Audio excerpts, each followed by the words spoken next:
গ্রাম বাংলার এক অতি পরিচিত পদ হলো কুমড়োর ছক্কা।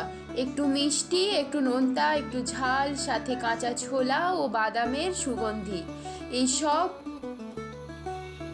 তাই আমি পিউ ভিনদেশি তারা ইউটিউব চ্যানেলে আজ ভোজন রসিক বাঙালির রান্নাঘরে নিয়ে এসেছি কুমড়োর ছক্কা। বললেই যে পদটার কথা মনে পড়ে যায় তা হলো কুমড়োর ছক্কা। কুমড়োর ছক্কা বানানোর জন্য যে সমস্ত উপকরণগুলো নিয়ে নিয়েছি: কুমড়ো 250 গ্রাম, আলু মিডিয়াম সাইজের 3টে, ভেজানো ছোলা, আদা, দারচিনি, তেজপাতা, এলাচ, গোটা জিরে, শুকনো লঙ্কা, হলুদ গুঁড়ো, লঙ্কা গুঁড়ো, ধনে গুঁড়ো, জিরে গুঁড়ো এবং লবঙ্গ, চীনাবাদাম ও চিনি। রিমাদের হেসেলের সব থেকে কমন কিন্তু বেশ ট্রিকি যে পদ তাই হলো এই কুমড়োর ছক্কা। কড়াইতে তেল গরম হলে তাতে গোটা মশলাগুলো অর্থাৎ তেজপাতা, শুকনো লঙ্কা, এলাচ, দারচিনি, গোটা জিরে সব দিয়ে একটু ভেজে নিতে হবে। তারপর তাতে কুমড়ো ও আলুর টুকরোগুলো দিয়ে একটু লবণ দিয়ে ভাজবো।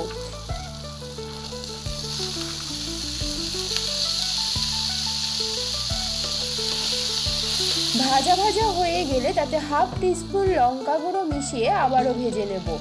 তারপর তাতে কাঁচা ছোলাগুলো দিয়ে দেব।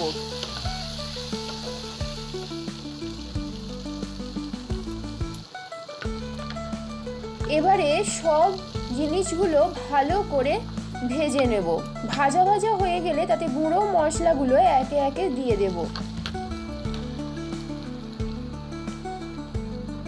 তারপর শুকনো অবস্থাতেই মশলাগুলো একটু ভেজে নেব। ভাজা ভাজা হলে এবং মশলার কাঁচা গন্ধটা চলে গেলে তারপর তাতে জল দেব।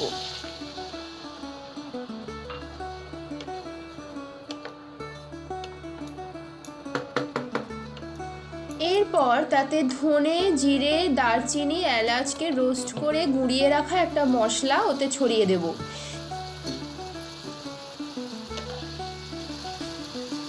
এই সময় এতে দিয়ে দেব ভাজা চীনাবাদাম ও পরিমাণ মতো চিনি। সব উপকরণগুলো ভালো করে মিশিয়ে নিয়ে কষিয়ে স্বাদ মতো নুন ও চিনি টেস্ট করে যোগ করে দেব। গ্রেট করে রাখা আদাটা লাস্টে ছড়িয়ে দেব। তারপরেই রেডি গরম গরম কুমড়োর ছক্কা। কুমড়ো যেমন স্বাদে ও স্বাস্থ্যে একদম হিট, তেমন বাজেটেও একদম ফিট। রুটি, লুচি, পরোটা সবার সাথে জমে যাবে এই রেসিপি। বাই দ্য ওয়ে, আমি পিউ, আপনারা দেখছেন ভিনদেশি তারার কুকিং ভিডিও। দেখা হচ্ছে আপনাদের সাথে আবার একটি নতুন রেসিপি নিয়ে নেক্সট এপিসোডে।